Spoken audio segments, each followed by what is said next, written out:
You're tuned in to Girls Stop Playing, and I'm your favorite homegirl, Koereyelle, here to encourage you to stop playing with your potential and start working for what you want in life and in love. You already know that I'm bringing you the information and the conversations to help you make the money and get the honey. You can have it all as long as you are willing to work. And on this week's episode, we got a working woman in the building.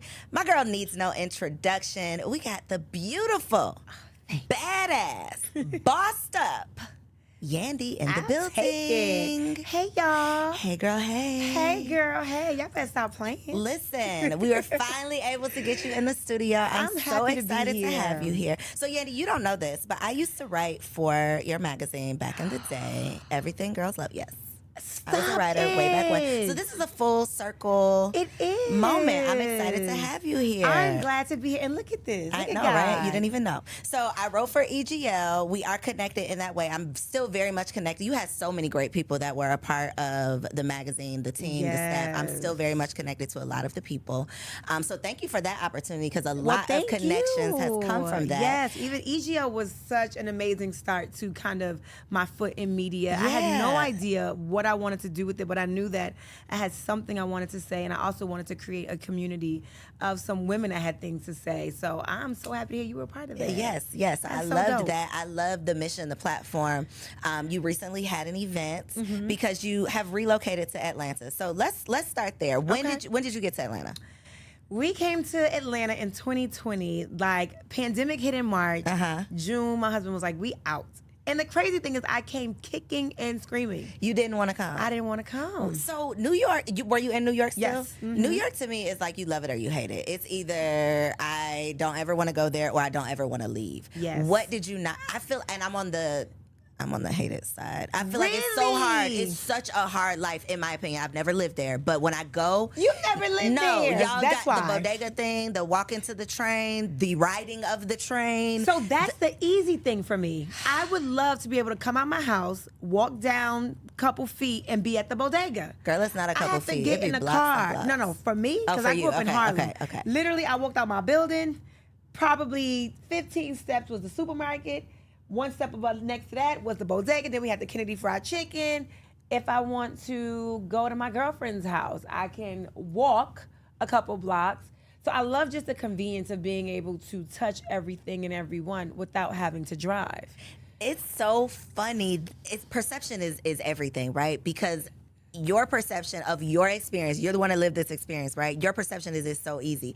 My perception of someone who grew up in cities that didn't rely on public transportation, that you couldn't necessarily just get out and walk, it's like, oh my God, that seems so hard. I could just go get in my car. I can just drive down the street. So I think it's so cool to hear like the different Girl, 30 pounds later, I wish I walked more. That part. And the crazy thing is when I went back to New York, I was like, babe, let's just take the train. Let's take the train. He was like, what? I'm like, I just want to take the train. He was like, all right, cool, let's take the train. We missed the train. Yeah, that's the life that you know. So do you go back often?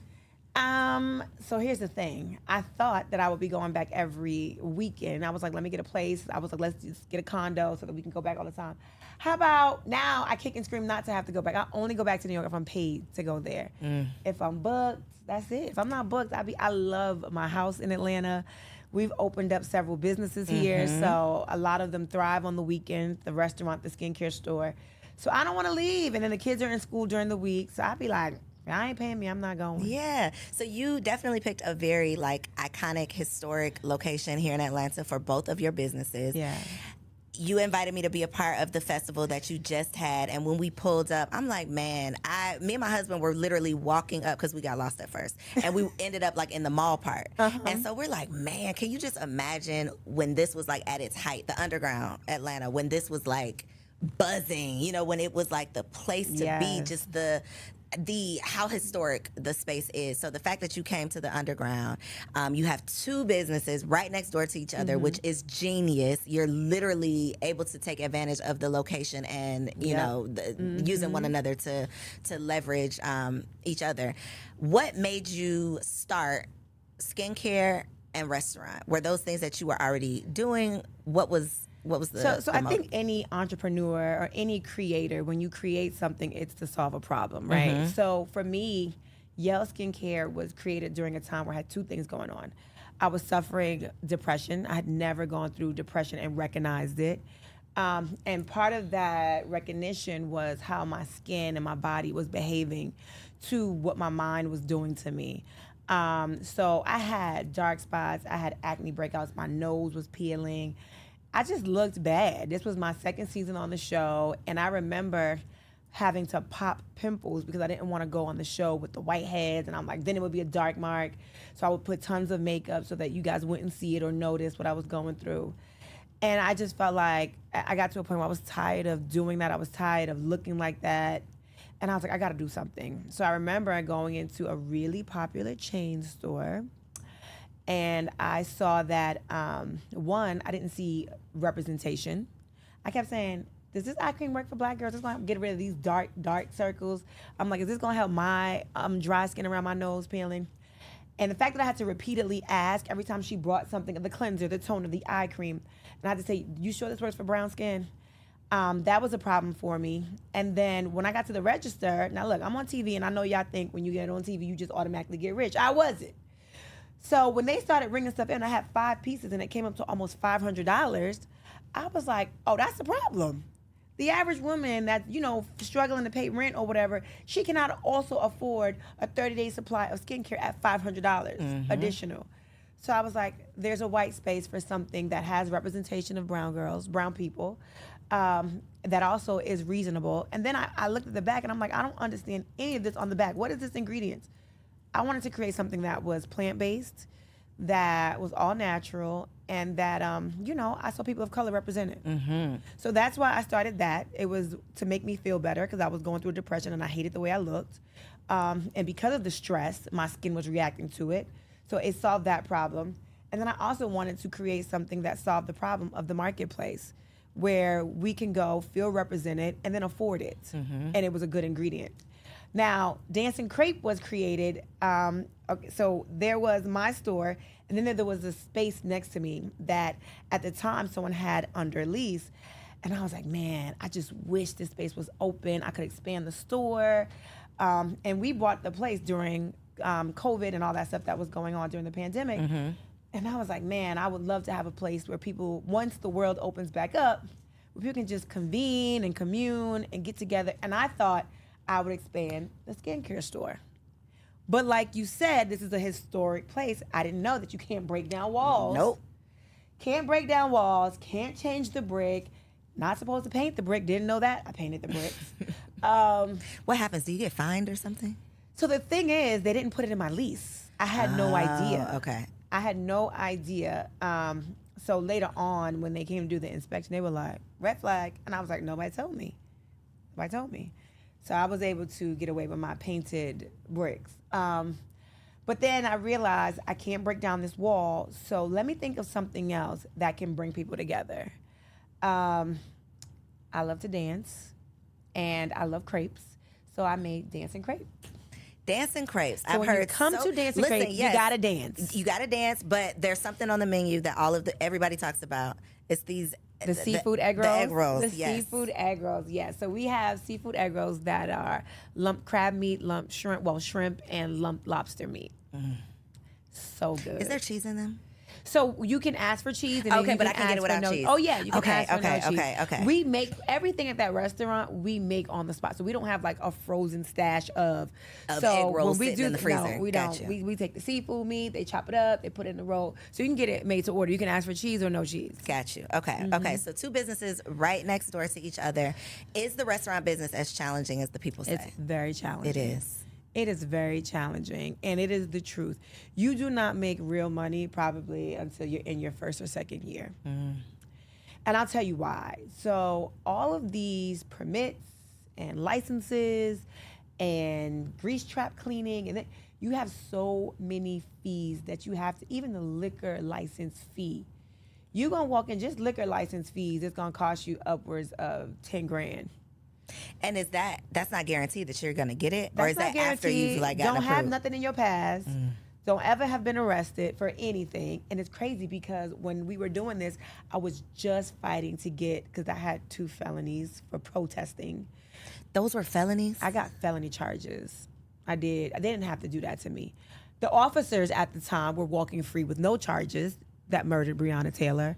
However, because I went and protested on Daniel Cameron's lawn and stayed, and they had to arrest me to make me leave, I got felony trespassing and also attempting to, something about messing with the law, attempting to intimidate procedural law, something or other. I don't know the term. I'm not a lawyer.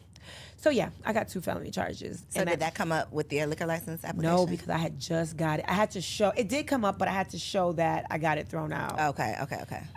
And I had to do community service and pay a fine. So I don't know if that's considered thrown out, but whatever, it was done away with, so I was able to get my liquor license. Got you.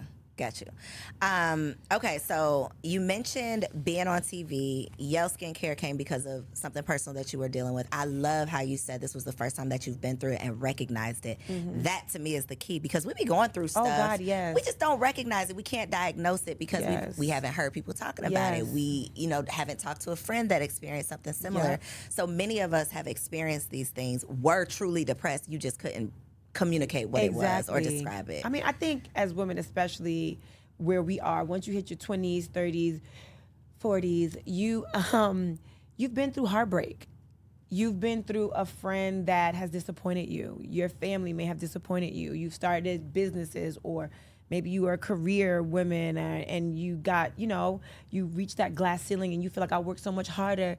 All of those different things causes workplace trauma, relationship trauma, and you internalize those things. Some people internalize it and they're like, you know what? Man's rejection is God protection, and they push through. And some people feel like, why me? Why am I going through this? I don't want this. I don't want this struggle. And that's where I was. And constantly feeling like, why me? Not seeing a way out of it, not feeling like anything is ever going to get better, not ever feeling like I'll get through this. That was depression. How did you get through it? What did you say to yourself or do in that moment? I couldn't say anything. I could not say anything. I couldn't do anything. It was the village. It was not me. I did not have the capacity to do or say anything. I remember, I got friends, man. Thank God for my friends and my manager, this woman, LaToya Bond. Hey, Toya. Yes. You got to get out the bed, Yandy. You got to get out. You're going to get through this. And I was like, no, I'm not. I'm never going to get through this. You're going to get through it. You will. Constantly telling me that. And I'm like, no. And then even having friends come over, turning on the lights. Come on, get up. Walking me to my shower. Taking off my clothes. Washing me. Like that. Meanwhile, trying to be on TV, trying to save face so they don't know what's going on or how I'm really feeling. And not even really being able to turn on the lights. And then on top of that, I had a newborn and I was breastfeeding. And when your body is not functioning right because your mind's not functioning right, you can't create milk. So that was another thing. I got a newborn and I'm not even able to do what I need to do for my newborn. There's no feeling like you can't feed your child. Ooh. That's looking in your baby's. I mean, there's no. I've never cried on this podcast, and today's not going to be the day. Yes. But there's no feeling like putting your breast in your child's mouth and nothing comes out. Oh my God. And knowing, and it's such a difference when I was able to. It's different that when part. Like you sit there, and some people in the hospital, you're trying, and the doctors are like, it will come, don't worry. And some people just, it never happens.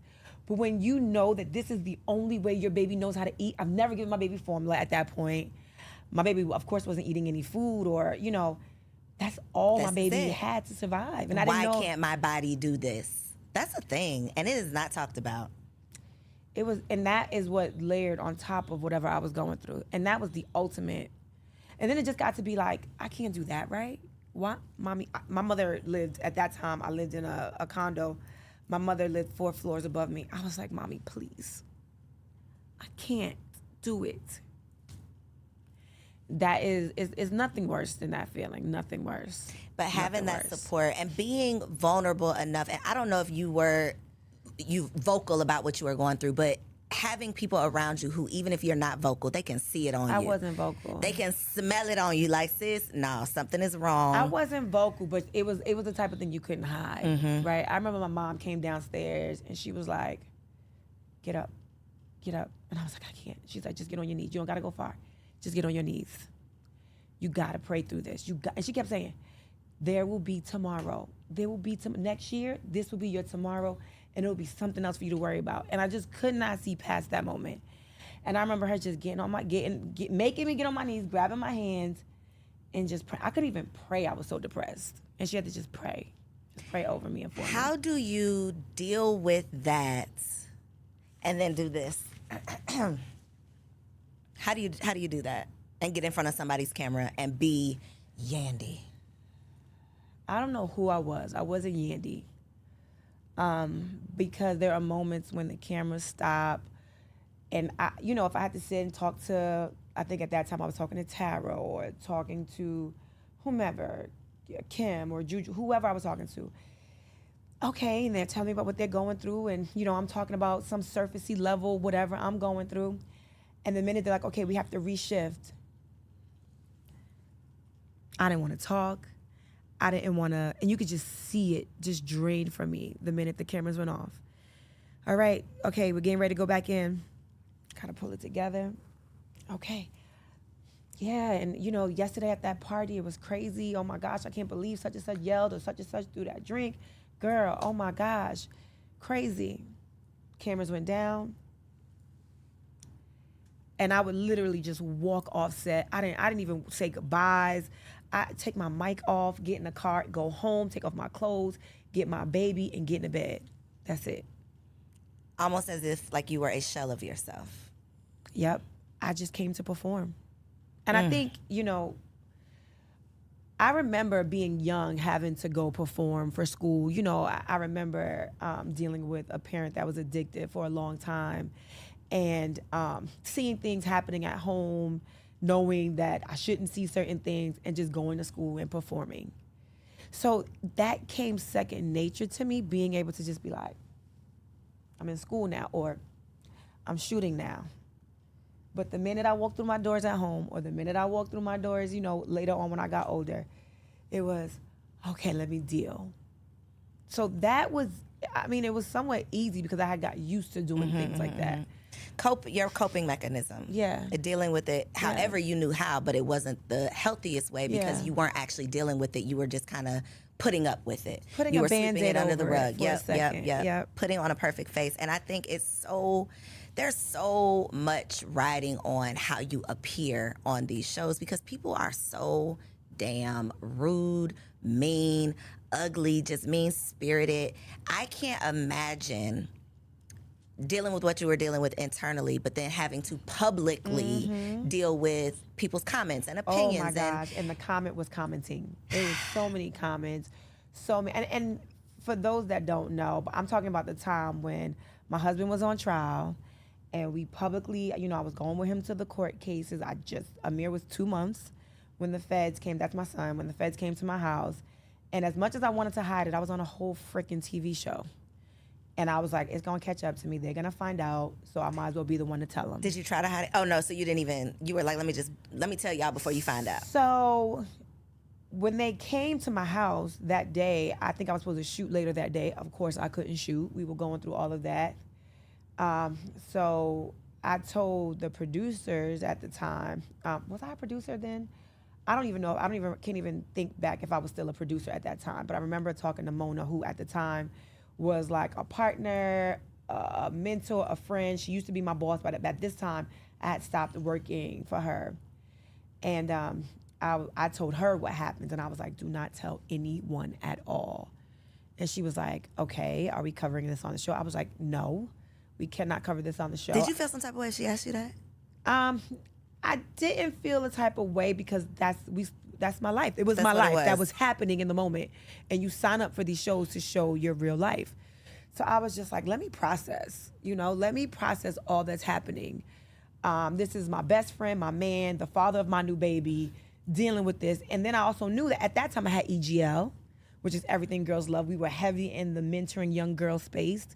I had all these young women that were working for me or that looked up to me. And I was like, how do I put one foot in front of the other? And, I didn't know what the perception was going to be of me. When you are connected to someone that has to go through the justice system for any reason, there is a target. It's like the scarlet letters on you now too. So I didn't know what was going to happen. I didn't know, if the feds were going to look into, which they did. They looked into all my finances, the things that I owned. And I had no idea how things were going to play out. Even though I knew that I did everything by the book and I did everything right, I was at that time somewhat familiar with how this justice system works for people of color. And I didn't know, I was successful. I had been in the music business for a long time at that point, and I just didn't know how things were going to pan out for me. So I was like, no, you cannot follow this. Let me just process what I'm going through. So after about a month of me having to just figure this out, I was like, it ain't no way. Blogs were starting to hint at things, and I was like, ain't nobody telling, because I started seeing all kind of crazy stuff. I was like, nobody gonna tell this story for me, and I know the truth. I'd rather just tell the story and let them see the other side. Like, they'll show these images of, people going to jail, and you see the guys with their hands or women. You don't see the other side so often of what that does to the children. People that are left behind. What that does to the mother. What that does to that whomever, that community of people that raised you or fought for you. And sometimes, like in my husband's case, some of these charges are well after, that was something from 6.5 years ago before I even was with him. And I'm like, dag, why is this my fate now? We've built a life together. We built a family. I don't got nothing to do with that. Right. This is affecting my life. I felt like I would do the world a disservice by not letting them see what my life is going to be like as a single mother. Do you think that the show agitated the situation at all? Or do you think they just were truly just documenting what was happening? Documented, what do you mean? Do I feel like they agitated? Do you feel like they were, they made it more than it had to be? They showed it in a light that they didn't have to? No, not that situation, not at all. They showed my husband, they showed us driving to turn himself in. They showed him saying goodbye. I think little Mendecees was 6 or 7 at the time. That was literally the morning he was going to turn himself in. And at that time, he was turning himself in. We didn't know for how long. And this is before the bond hearing. This is before, we had no idea of anything. And the newspaper was saying he's facing 10 to 25 years. Based on nothing. Based off of what, the charges were. So we didn't know. We really just did not know. So even me, looking at him kiss this 7-year-old and then seeing him hug. And I remember Amir was crying. He was only, at this time, by the time my husband turned himself in, I think Amir might have been 4 months. I think it took 2 months before he actually turned himself in. Kissing Amir goodbye. And Amir was crying profusely, just crying. And I was just trying to hold it together because little Mendecees looking at me. I'm trying to be strong for my husband. And I was in shambles on the inside. And it was real. The show, they knew that he had to turn himself in, I think by 8 o'clock in the morning. So the camera guys and the producers got there at 5. So they saw us getting up, getting dressed, me cooking breakfast. So this was me literally cooking my last breakfast for my husband. At that time, he wasn't my husband, but for my boyfriend, right? Cooking my breakfast, seeing him kiss the babies. All of that was just it was just so much. That seems so traumatizing, Yandy. It was. To go through it, period. Yeah. To go through it on camera. To go through it, maybe have a little bit of closure, and then it comes out on TV. That was the worst part of it all. That part, it's I got to relive this. Yep. And y'all got to see it, and you're going to ask me questions about it, and I'm going to see you talking about it, and you're going to have opinions. And Yep. And the blogs, oh my gosh. There's one particular blog that to this day, I still, if I see him on the red carpet, I'd be like, nope, thanks, I'm good. I ain't fucking with you. I ain't forget. I ain't forget. And she was so mean and horrible, and the things that she would say, oh, that's good for nothing, you know, people like him, and she should have known better. Did she go to Howard? You would think Howard would give her a better education. You're talking about the father of my child. These are You're talking real about the person that I people. love. These are real people. I mean, horrible. And then, like, look, I always, like, the first episode of ours on the show was at a baby shower. I was pregnant, and he's like, I'm going with Vado to this party. You know, I'm managing Vado. I got to go do this. And I'm like, I got this big old belly. We got all these gifts. He's like, your father's going to help you do that. And, you know, some of that kind of stuff is situational because he actually did help put the stuff in the U-Haul. But it was a party that he was going to that they were following. So they cut all that stuff out, and they followed that. So she's like, I knew he was good for nothing when he left her at that baby shower to deal with it by herself. He's a good for nothing. I was like, oh my gosh. So when I say did the show agitate it, that's what I meant. It's the show knows the whole story, but they want to show, oh, well, he left her and didn't. You know, that's what I feel like. Is there a lot of that goes on? The crazy thing is when that was shot, because the whole having to go away didn't come out till towards the end of that season. So when that episode was probably shot and cut, they didn't even know this was coming. They didn't know that was coming. So did it agitate and make him look a little like he ain't care? Yes, it did for sure. And he's super caring.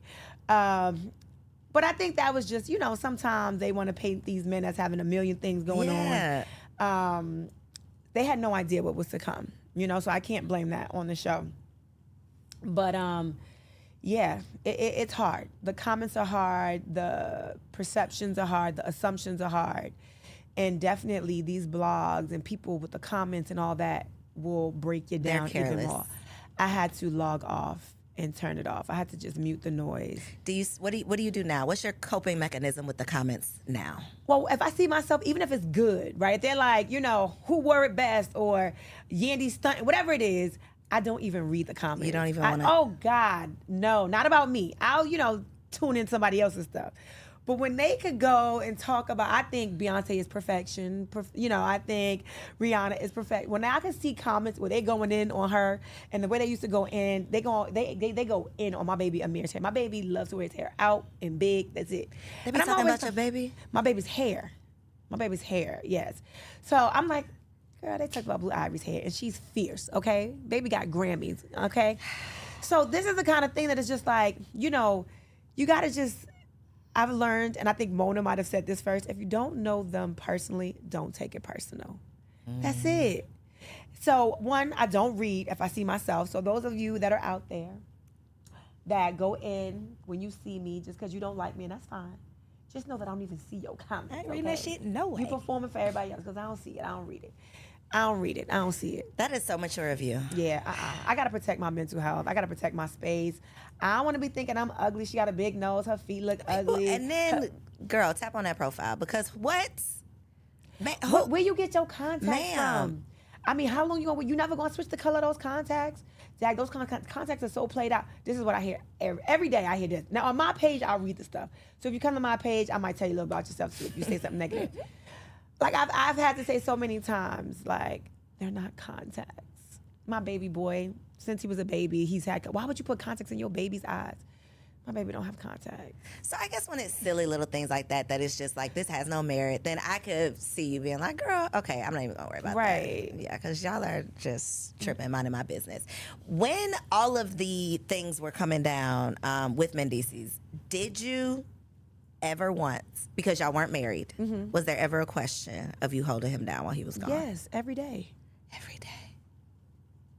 I didn't expect you to say that. You wanted me to lie? No, I didn't expect that to be your truth. Every day it was hard. It was hard going on those visits. It was hard going on those 5-hour drives after my club hostings or booking from here to there, speaking engagements, then driving because I wanted to make sure my baby saw him often, like on the weekends often. Valentine's days were super hard. My birthdays were hard. Christmases were hard. Halloween, how long was he gone in total? Trick-or-treating was hard. Collectively, like 5 years. Oof. Yandy. Yeah.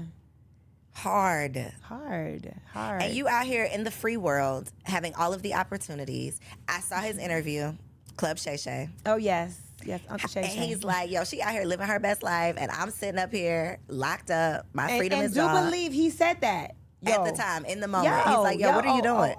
Word. Oh, word? You want to Dubai with your friends? Oh, for real? All right, cool. What's the problem, sir? What's So were wrong? y'all butting heads, or you were? So he was serious about this. Yes. Were you like, the but bro, time. you want me to sit down like I did something? How were y'all navigating that space? And then you not going out here and wilding out, like you really staying committed to this process. Every week, I would say, I'm not gonna say every day. Every week there was a conversation. What would you like me to have been doing? What would you like me to have been doing? Do you want me to be miserable? What do you want? No, I want you to be happy, but I'm just saying, do you want me not to post it? Would that make you happy? Would you prefer me to cry? Would you prefer me to be on Instagram crying? Or should I show me being happy and living life the best I can? What do you want me to do for your children? What should they do? Should they see me crying? Should they see me upset? Should they see me sad? And he would get it, especially once I made it to that visit. It's all good once I'm on the visit. It's great, right? The visits were great. But when he had to see me living life or see me trying to cope with him being gone or cope with being a single mom, it was hard. It was hard. The kids. I always think about the kids. You toting the baby. I can imagine. 2 car seats. Girl, I got 2 car seats right now. Don't nobody know the struggle of 2 car seats. Yo, imagine 2 car seats and grocery shopping. Oh, I know. It is my. Well, Yo, no, I'm not gonna say going this to that now restaurant with because them my 2 kids are Jesus. good and healthy. But I literally would have to run upstairs with the 2 car seats, leave the babies in the house by themselves. Yeah, and go back come down back to get them downstairs, groceries. get Yep. the groceries, run back up. Yes, those are the things. When you become a mom, you're like, how do you do these things? How do you live your life now? No, y'all wasn't gonna see that on Instagram, so y'all could talk about that too. That part. But it's real because some of y'all had to do it too. But y'all would have sat and judged me like, how could she do that? That 2-year-old could get out that car seat, got that 2-year-old locked up. He could take the new baby out, throw the baby up. You gotta do what you gotta do. You gotta out do here. what you gotta do and pray. You gotta have faith. You gotta pray that God got your back. God protects babies and fools, and I done been both.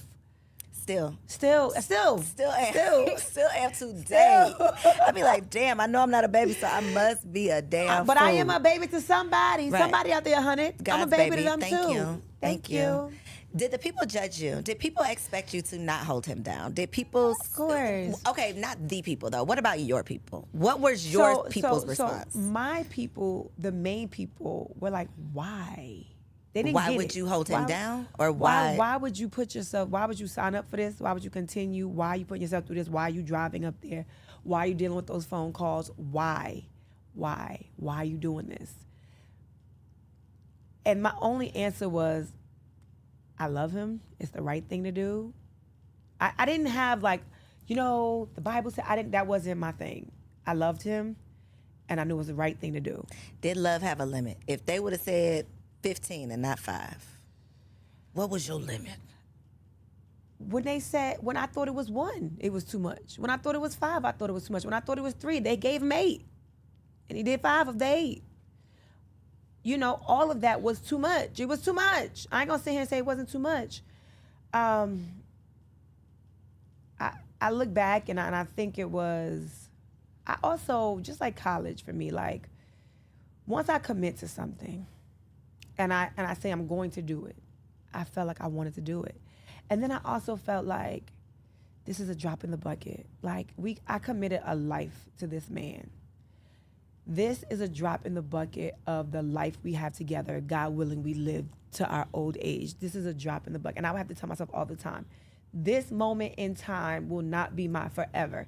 And Lord knows, I would have shot myself in the foot had I seen that man walk out, that fine-ass man that I loved, walk out of them doors and go to somebody else, knowing I wanted him.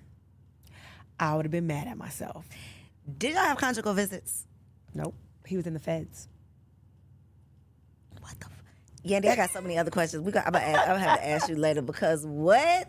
Wait, 5 years? You find other ways to be intimate through phone. You just find other ways on visits. We could talk about that off camera. Okay, yeah, we'll talk about off camera. You find other ways. Okay, so there's other things that the people are doing. I was wondering because that seems pretty tough. And people are just,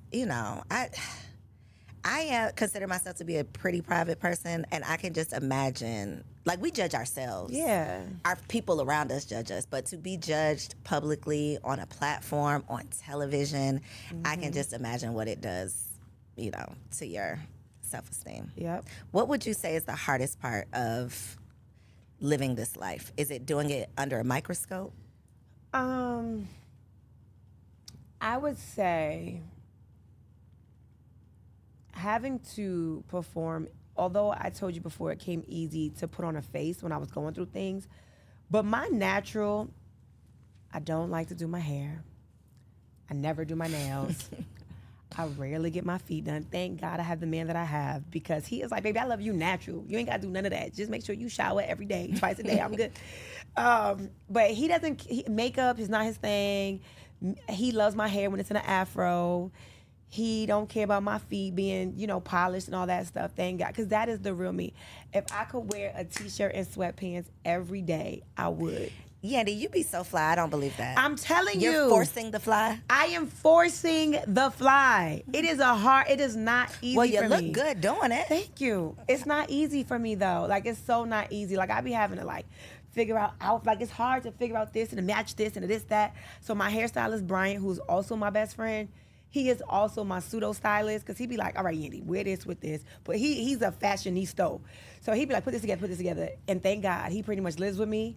So he just pulled the outfit out for me. That's what you're wearing today. I'd be like, come on, blessing. That's a blessing right there. He'll be like, do you have to do all of that for yourself for the show, or does the show do that for you? No. You're doing all of that on You're doing all that. All that. They'll send a makeup artist to you. That's it. They're not doing your hair. They ain't getting you no clothes, no wardrobe. None of that. None of it. And then I work for real, right? So I be at my store working.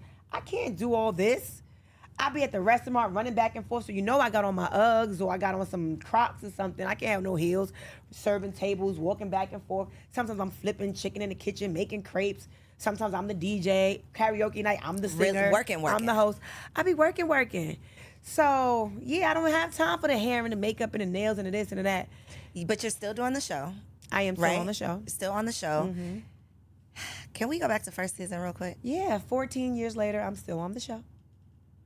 So first season, I was a producer. I wasn't on camera first season. How did it all come together? Let's go back even before season one. So we go way back. Way back. So we go way back. What happened was I met the VP of reality TV. His name was Jim Ackerman. And at the time, my client, Jim Jones, was on this show called The White Rapper Show. And backstage, while he was doing his thing in front of stage, I was backstage, doing what I do, networking, trying to get things from my client. And so I'm talking to Jim, and I'm like, Jim, I got this client. He's crazy. And I was like, his family, them together, they even crazier. I was like, if you want to see something good on reality TV, put his family on the camera. So he's like, okay, get me some footage. Make me a sizzle reel. Had no idea what any of that was. So I went. It was one weekend. We were going away, and then I had Mama Jones and Christy get on camera, and I had my friend Yolanda Gerald, who I love to death, put together this footage for me. She was, at the time, VP of video at Atlantic Records. I had an office at Atlantic Records. And she put together this sizzle reel that was awesome. It was awesome. And we named it Keeping Up with the Joneses. And I was like, this is fly. I love it. We are going to get this show. Took that up, got the deal. I got a development deal for Keeping Up with the Joneses. So it was great. We're shooting the show. Everything is going. They seeing how crazy my client is and all the crazy stuff he's into. Us running out of clubs, us doing all kind of crazy stuff. It was great. And then life started lifing. We had an artist that we loved dearly. His name was Stack Bundles. He got murdered. Then another one of Jim's artists, Max B, got sentenced to some crazy amount of time, like 60 to 70 years or something. And reality TV, of course, they want to capture that. So they're like, okay, we're going to capture you going to Stack Bundles' funeral. We're going to capture you, following Max B, going to his first court date. And Jim was like, no, this was real heavy emotional stuff for him. And for me, as the producer, and I'm like, Jim, this is what they need. Like, we're shooting this show. So we were constantly like this. And he's like, you need to get these cameras out my face. And I'm like, this is what we signed up for.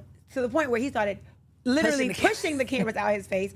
And they were like, okay, maybe we do not need to shoot Jim anymore. It was too intrusive for him, he felt. So then I remember one day going, at the time, Mona and I were very close, and I no longer worked for her at that time, but I was like, Mona, I'm going to lose this deal. And I need help. I don't want to lose my deal. And I think she was pitching a show about women in hip-hop with another network.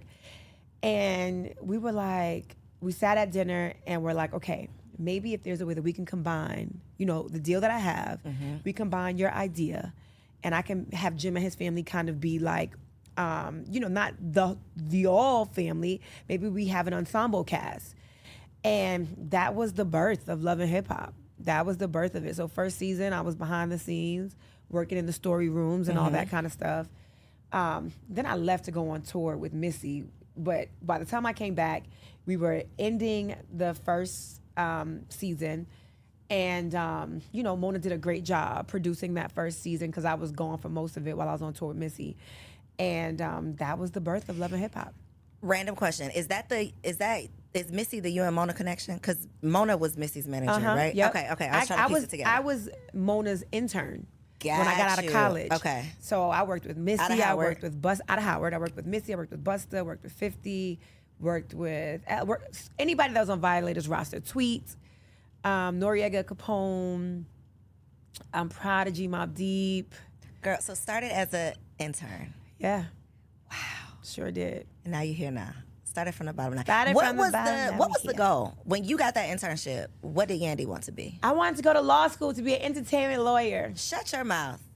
Promise and here you. you are. So this was not even a part of the plan. And Mona will tell you, I had got asked. I applied for law school. I took my LSATs, did well, got accepted, and then Mona was like, "Okay, I have this tour."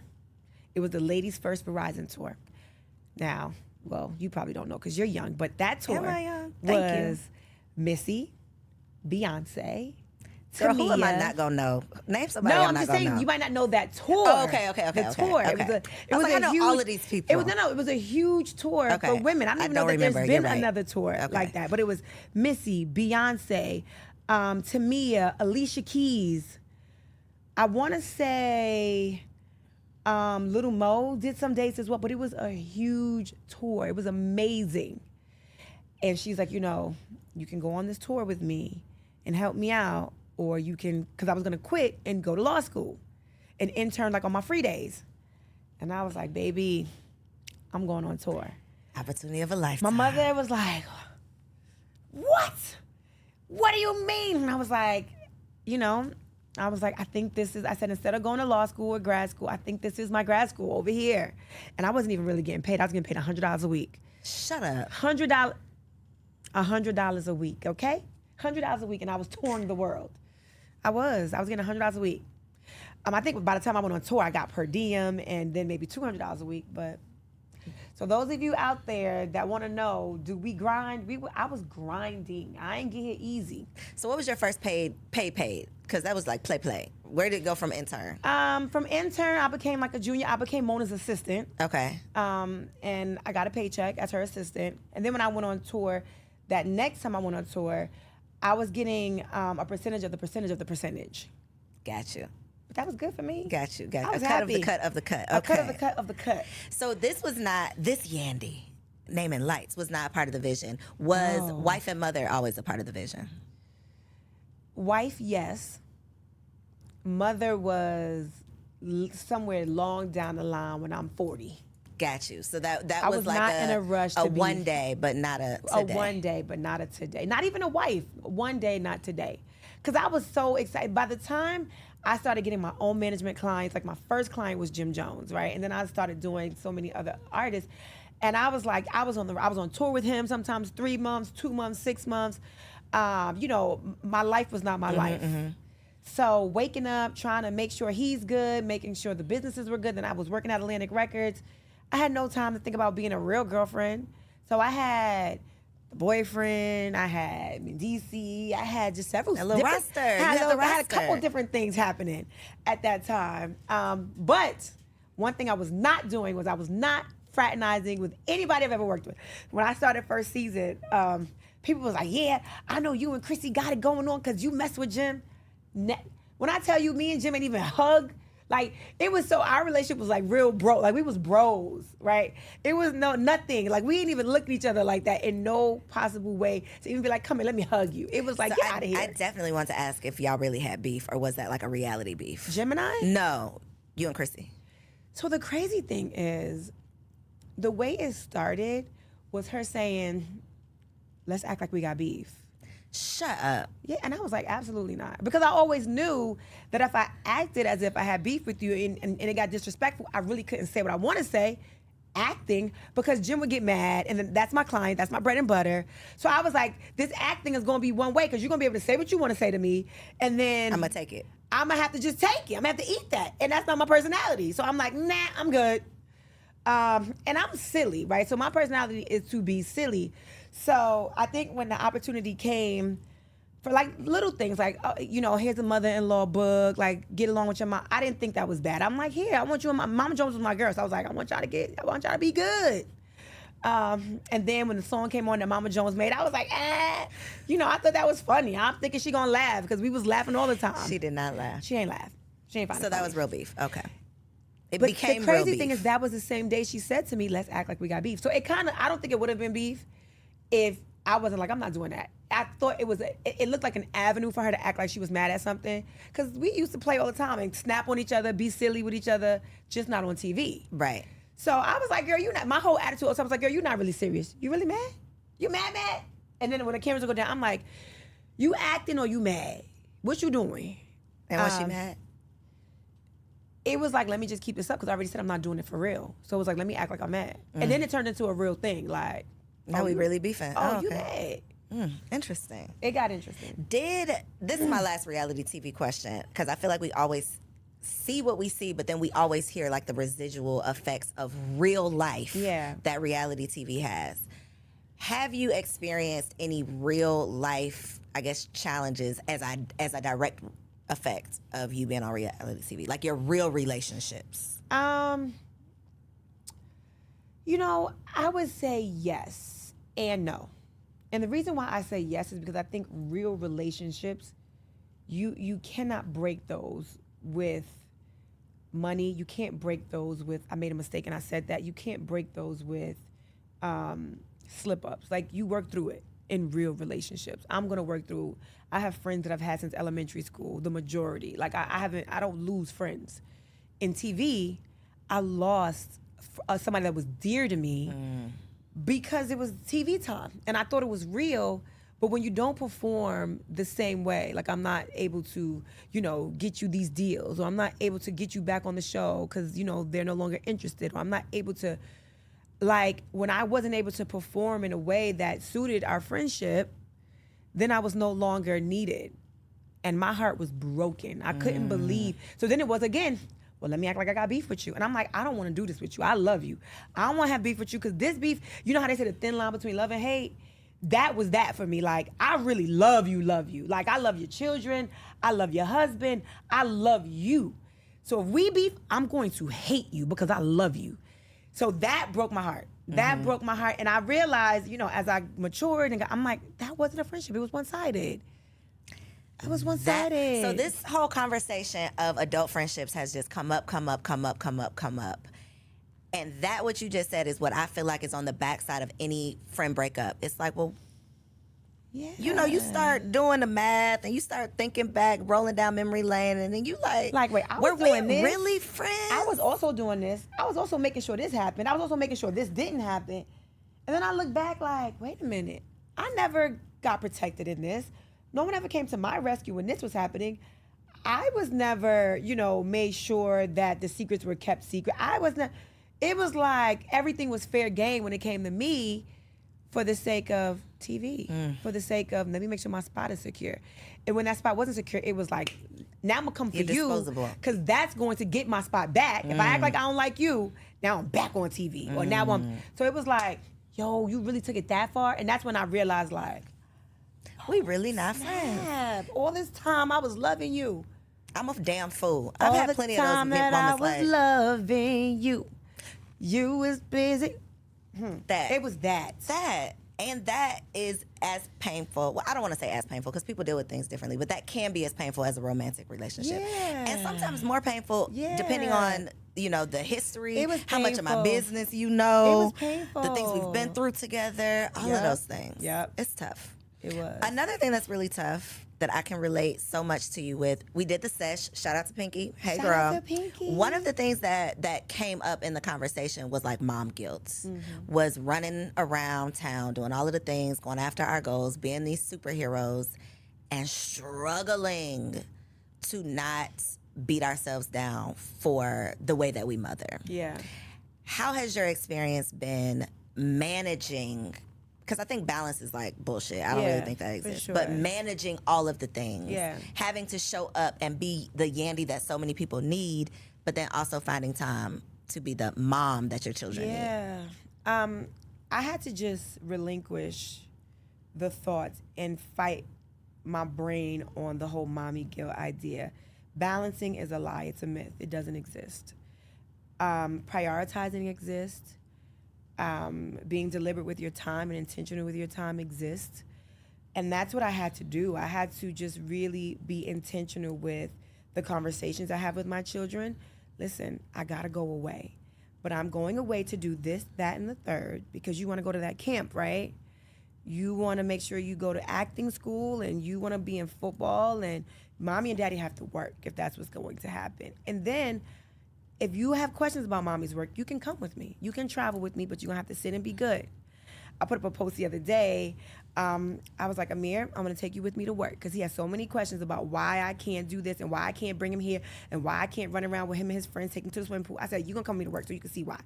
I took him to the Yale store. From the Yale store, we went to the restaurant. I had him serving tables with me. From there, I had a speaking engagement, had to get in hair and makeup. I went, shout out to E.T. Thomas. I went to the hip hop preacher. He had me booked, and Amir came with me there. And then from there, we had to go back to the restaurant because it was packed.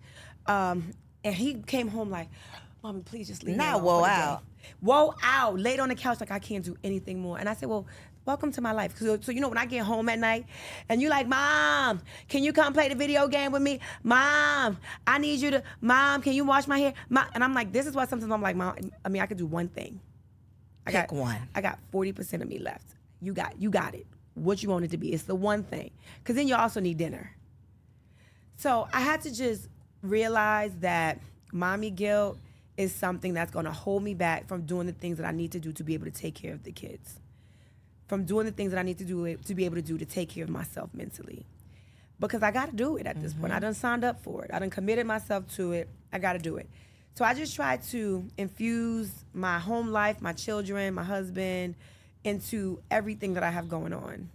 Give them some buy-in, I think. Because I think a lot of times when you leave the house, especially for kids, they have literally no clue what you do when you walk out that door. They think you out there playing. Yeah. You're out there having fun without do. them. Oh, they do. And it's like, no, this is how this exists. Mommy has to leave this house to go do something. But I think it's such an important conversation to have, because postpartum, mom guilt, I mean, just superwoman syndrome, so many things that we deal with, but we just deal with it. Yeah. And it's like, I'm the only one dealing with it. It's like, no, we're all going through these things. Yeah. I always say, like, motherhood is like that hood that it's like, I see you. Mm-hmm. I get it. Yeah. If don't nobody else get it, a mama is going to get it. Yep. So you going to feel me when I say, my son be acting bad and embarrassing me in these streets. Ooh. What do I do? Yandy, And what do I do? they really just want to do it when people are around. They do. When it's me and him, I'm he like, be you was alright. cool in the car.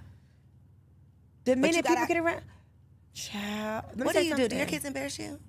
When I told you I took Amir to that conference I had, now this is the #1 speakers in the nation, right? I said, Amir, when we get in there, I got to give him a talk in the car. Mom, I got to bring my football. You're not going to be able to play your football. In the video, you will see him walking with his football. I said, Amir, we're going to a conference. It's in a theater. Well, I'm going to be bored, so I need to throw my football at least up in the air. I'm like, just don't hit anything. If you got to bring football, but be good. And make sure you greet everybody. Make sure you say hi. And then just go like this with your football. Sit there and be quiet. Okay, soon as we get in. I'm like, Amir, you're going to break something. Well, you said I could throw it. No, I said, go like this. Throw it to your hands, your hands. These hands right here. And then we get to the back. The people are like, hey, you guys need anything? I'm like, no, I'm good, just water. Yes, I do. I would like a, he had a Gatorade. Do you guys have Doritos, but not the regular Doritos, the Doritos that's blue, the Taínos? I don't even know what it's called. I'm like, Amir, they don't have that here. And they're like, well, I could run out and get it. No, you can't. No, Amir, just be quiet. He had a whole rider of things he needed. And I'm like, You can't just be quiet. It's like, well, they asked. I do want to. They asked. Exactly. So that's what they do. So this is what they do. But I think, you know, the Bible that talks can't about be the answer, training Yandy. up a child. So that just means he needs to come to more. So they're gonna you have to bring him around more people. That is what my husband said. You got to take him out more. You're gonna have to take him out more. I'm like, yo, that cannot be the answer. That's the antidote. I'm telling you. More. Gotta do it more. Gotta do it more. Do you get embarrassed? Yes. Do you feel like, oh my God, these people are gonna see this? You feel that? Yes. Okay, that makes me feel better. Okay. All right. When he threw that ball up, and I was like, if it don't go back to his head, if it go over there, hit that person in the head, or if it go over there, knock that speaker out, and it was like 600 people in the audience, I was like, why would you decide to be backstage throwing a football in the air? Why? And then I thought, why would you let him bring the football? Why would you do that? Why? Yeah. And then I made him put on a button-down shirt. This was the thing. I made him put on a button-down shirt, and I said, you know, wear these nice new white crispy sneakers with your white button-down shirt. By the time I get there and I got my video ready to go, he has his Crocs back on. I said, what happened? Let's just go in there with the Crocs on.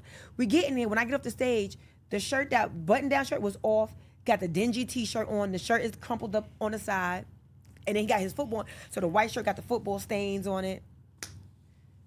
So Yandy all pulled together, but her son, look at the son. Look at the son. You know they're gonna be like, oh, you pulled together. Embarrassing me in these got streets. your son looking dirty. No, he got himself looking dirty. That part. That's not how he showed That up ain't here. how he came. Yep. So that's just life. Suck it up. Be embarrassed. But wait till you get your girl. She gonna embarrass me more? Why? Because my daughter is 8, but since she was probably about 5, I got that. When they turn around and look at you like this, that's when you like. You don't slap them? No, you don't slap them because they doing what you do. Oh. My daughter, see, my son is not gonna do this. My daughter will come into a room and sit like this. Uncross your legs. What you doing? What you do, mommy? What you do? And then she want to talk like this, and I'm like, why are you talking to me with your hands? What you mean, Mom? Why? What's wrong? Mommy, what happened? And you just see yourself. And I'm like, no, thank you. Wow. I don't clap anymore, Skylar. I did that when I lived in New York. We don't clap in Atlanta. Stop clapping, Skylar. And she'd be like, but Mommy, what are you I'm like, Skylar. Not we did that in New York. That's the New York life, sis. That's the New York life. We don't do that down here in the A. Wow. I even made a mistake and said something about sis. She was like, okay, sis. But around people. She gave me the okay, sis, around people. I was like, I'm your mother. Don't call me sis. But you call me sis. I was like, yep, wait till you get your girl. Thank you. Yep.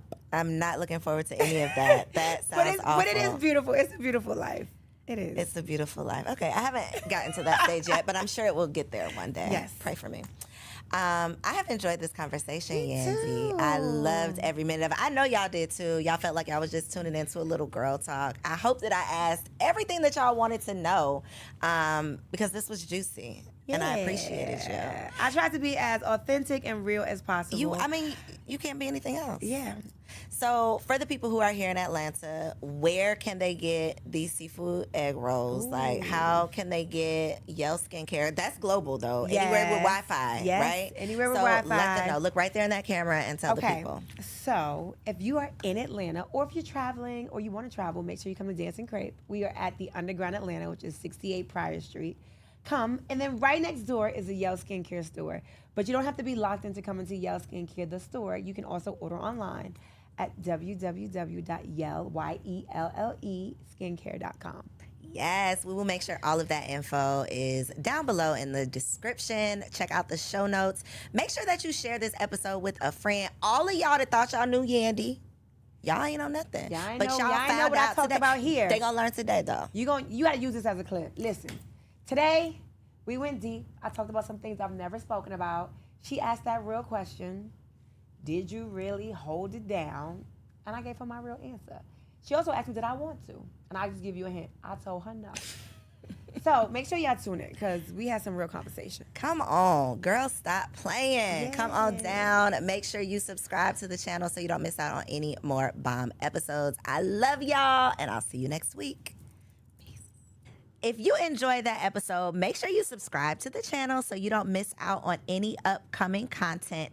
And take it a step further and go ahead and join our private community over on Patreon because it comes with some pretty bomb perks, including early and discounted access to our upcoming events, behind-the-scene exclusives with some of your favorite guests, the opportunity to call in on an upcoming show, the chance to vote on topics and guests for brand new shows, and I'm even giving you unlimited access to my vault of business classes where I'm teaching you everything from Airbnb to developing digital products and everything in between. And you can get access to our Patreon for as little as $5 a month, okay? Get in where you fit in, and I'll see you on the inside.